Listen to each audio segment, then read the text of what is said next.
Well, hello, kids. Good evening, morning, afternoon, whatever the hell time you're catching this.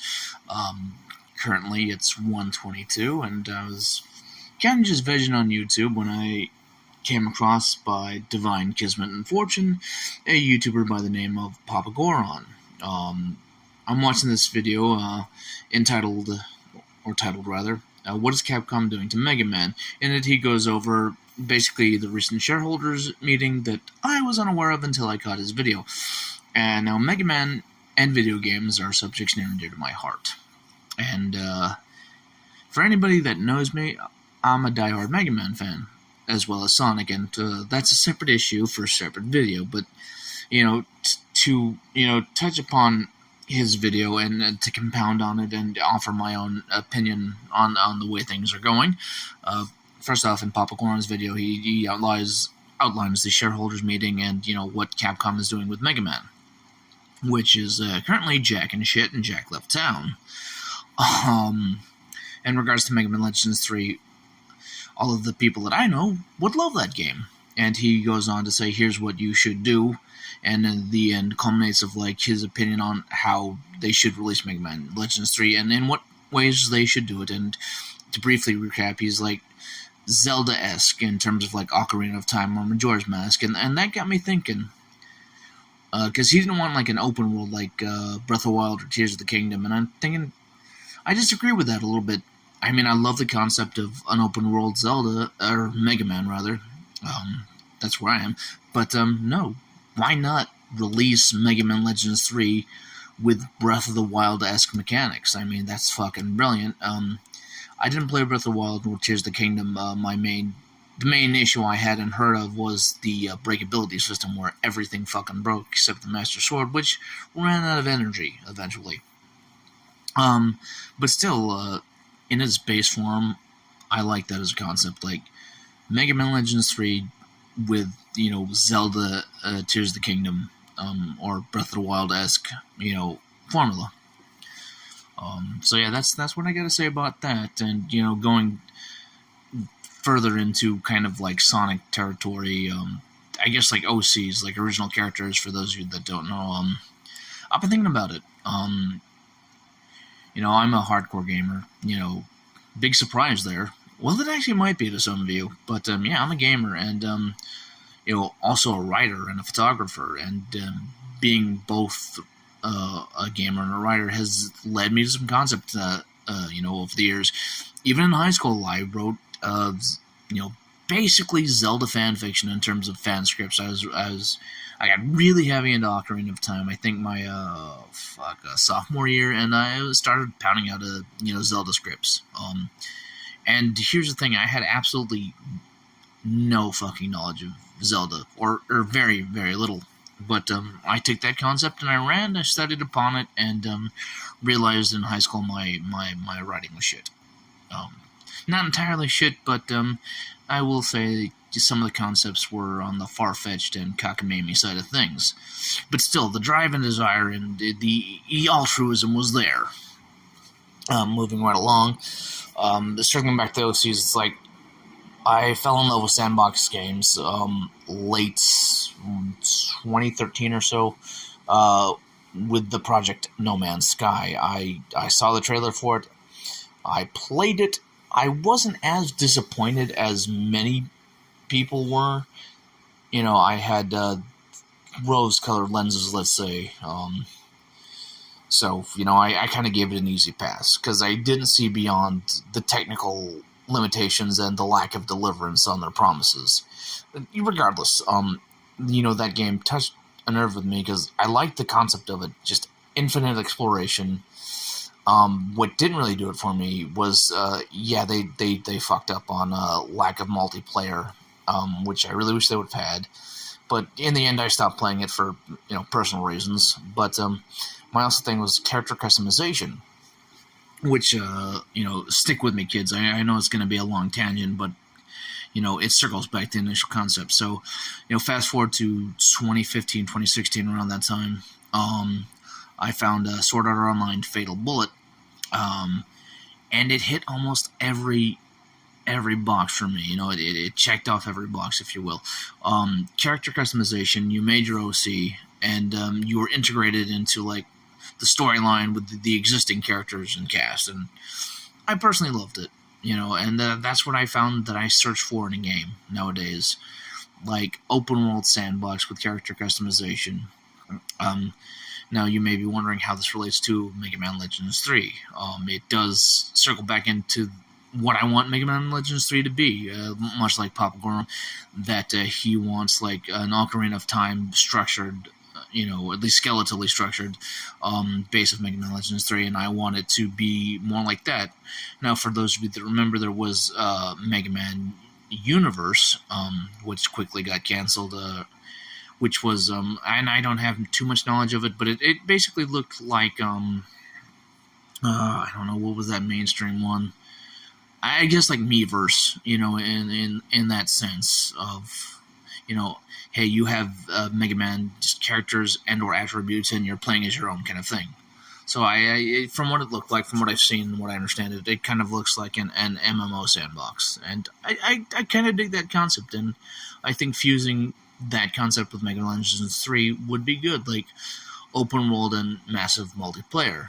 And, listen, I know this is ambitious and, more likely an asinine kind of request, but Capcom, if you're listening by any fucking chance, please do this. To mirror everyone's rhetoric, give us what we want and we will pay you money. And speaking of money, this always gets into it, and I didn't think I'd be doing this, but hey, Nintendo and Sony, stop fucking up. Really. Like, we know you like money. I personally would think you don't really need the money at some point, so, why not give us what we want? Like, the whole controversy, and we're shifting gears here, of digital downloads. Now, in concept, it's a great idea. Save space, but the fact that you now have the ability as companies to, how the kids say, Thanos our collection, yeah, not fucking cool. So you're telling us that we buy your game digitally, and you can take it up from your library at any time, and we don't get a refund? Wow, man, back in the day, that had been considered career suicide. And speaking of career suicide, I cannot speak upon this without mentioning Sonic. And I thought this was going to be a separate video, but here we are around the world. So, in instance of Sonic, say what you will, I've loved Sonic since I was a kid. He was, the first video game I ever played. Like, I think I played Sonic the Hedgehog 2. Anyway, love Sonic as a character, but Sega has perpetually fucked him. Why? And this kind of circles back to OCs too, aka Sonic Forces. DeviantArt the game? What? Who said that? It's career suicide. Like, back in the day, you released an unfinished game, that would be career suicide. Now it's standard practice, and by that I mean DLC, and how this circles to Sonic, I must mention Sonic and 3 and Knuckles. Sonic 3 and Knuckles, I'm sorry. But yeah, you release Sonic 3, then Sonic and Knuckles, and oh my god, you fuse the cartridges together, and you get Sonic 3 and Knuckles, the complete game. That I would consider career suicide, even now. But now it's like, we call it DLC instead of lock-on cartridges. Someone should have been fired. Sorry for the long pause. I'm trying to rack my brain around that shit, and good luck with that, because listen, I'm not business savvy or tech smart or whatever the hell, but that just seems like common sense of, you're going to release an unfinished and broken game, and then you're going to patch it to shit. And you have the audacity to occasionally, and this is just geared to all developers, you have the audacity to charge us for updates and, DLC. Sure, there's free, quote-unquote quality of life patches, and you may throw in a freebie or two, but really, you are just adding shit to a broken game. And, the most infamous examples would be like Cyberpunk 2077. Or even going a little bit further back, Marvel vs. Capcom 3 Infinite. Chun-Li, anybody? you gave us a digital facelift, and, good on you for eventually fixing it, but, here's a wacky concept. Release finished and unbroken games. Astounding, revolutionary, fucking no, man, isn't it? But yeah, don't release shitty, subpar, broken games. Wow, here we are at nearly 1:30, or past 1:30 in the morning for me. But yeah, 10 minutes in, and this is just now catharsis. Yay! But yeah, where was I? Oh yeah, Megaman Legends 3 video games developers, everyone's bad, and I don't mean that. Listen, I have been kind of sucked into a vortex of development hell. Like, I've not only come across Papa Goron's channel, Matt McMuscle's channel of what happened, and I see developers in a new light, and that they're not villains, they're victims. Surprising.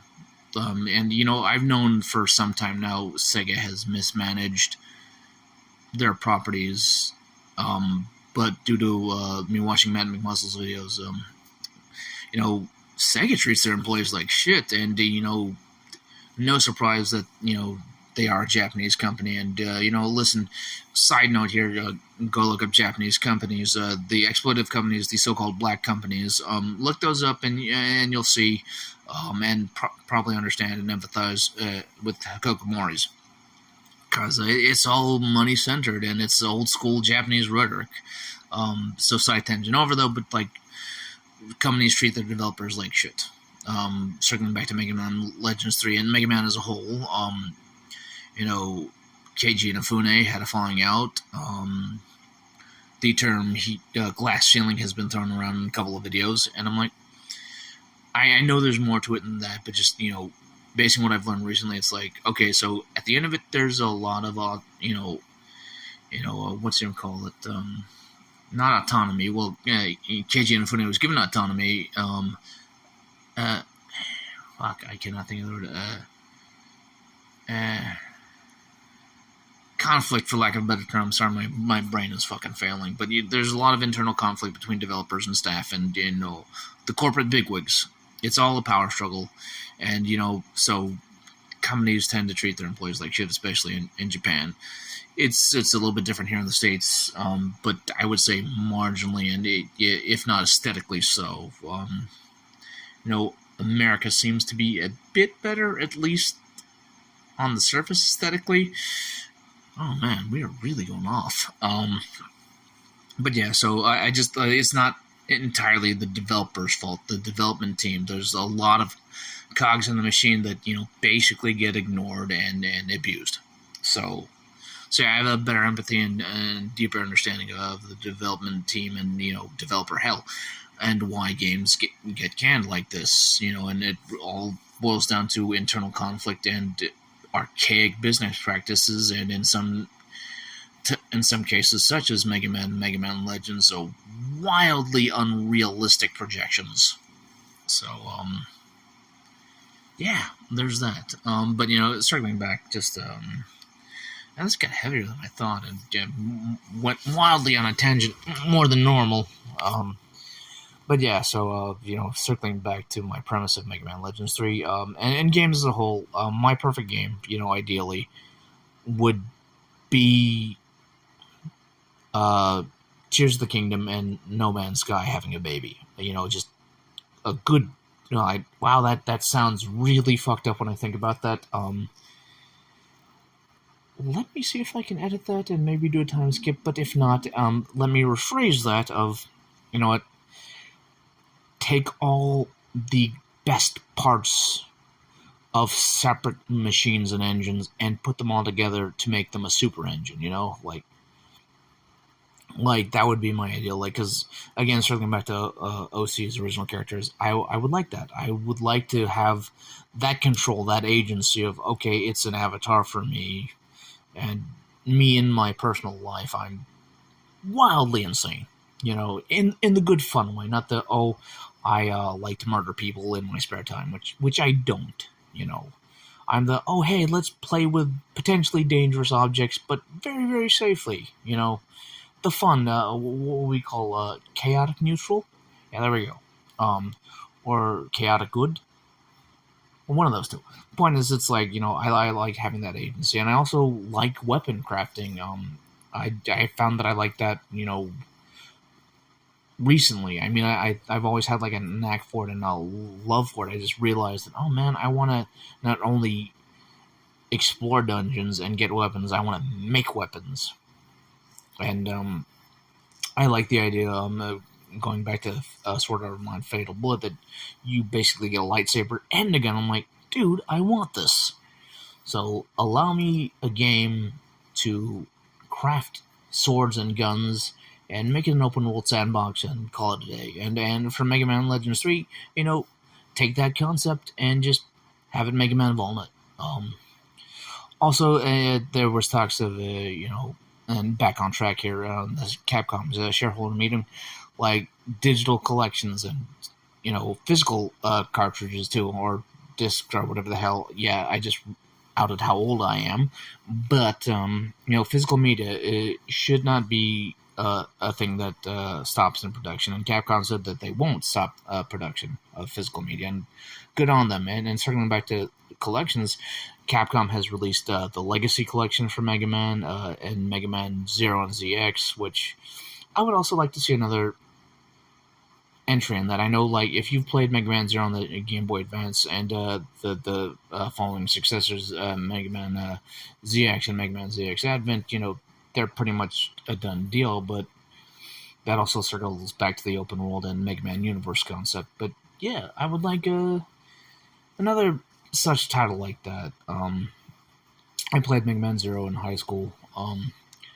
It was a brilliant concept, and what really pissed me off, and I mean this in a good way, because I happen to have Asperger's, so a touch of OCD. They had the ranking system, and that just fucking frustrated me. And I admit to my shame that I had cheating devices back then. And that spins off onto another topic, which I gotta make a separate video for this, but leave this in the comments. Cheating devices, what are your own personal pros and cons? And would you like to see that in a separate video? And would you like to see a Sonic video? All that good shit in the comments, pretty please. So moving right along, Capcom has released Legacy collections, and in Papa Goron's video, there was talk of the concept of, hey, let's put them all in a collection game, and then, release it slightly before, the announcement of a completed Mega Man Legends 3, and I like that. And hell, I would settle just for a whole bundle. Give us, all the Mega Man Legends game, and give us Mega Man Legends 3 in one shiny package, and we're golden. So yeah, that's my thoughts on that. We're hitting close to 19-minute mark. This is like 18 and a half almost. I think I'm going to cut it off here. Thank you all for listening to my late night rant. I'm going to figure out how to, or rather what to put against this video as a background, if I'm going to use just one singular photo, or if I'm going to, do a photo collage. Time will tell. And speaking of photo collage, I have a Redbubble now. Links in the description. Go on and check me out. If you like my photography, imagine how good it'll look on a coffee mug or a dress, or whatever I got out there that's on design. That's pretty badass, I gotta say. I rarely ever give myself any kind of credit, but the designs I have up there, they're pretty damn good. There are 12 right now, and I'll add more shortly. And yeah, so check me out on Redbubble, and check out the old Instagram page. I'm gonna revamp the hell out of that soon. And go on and check out the Facebook page too, Munchy Matt. Again, all links are in the description. I recently hit like 188 followers, so thank you all for love. If you're here from Facebook, I love you all. And yeah. And lastly, shout out to Laura Lou. Sorry I've been absent. And also Bubble Pop Plays. I've been catching your videos. I just have not been commenting, and I haven't had a lot of time to check them out as well. But love you both. Thank you so much for your love and support, and I will catch you in the next one. All right, peace.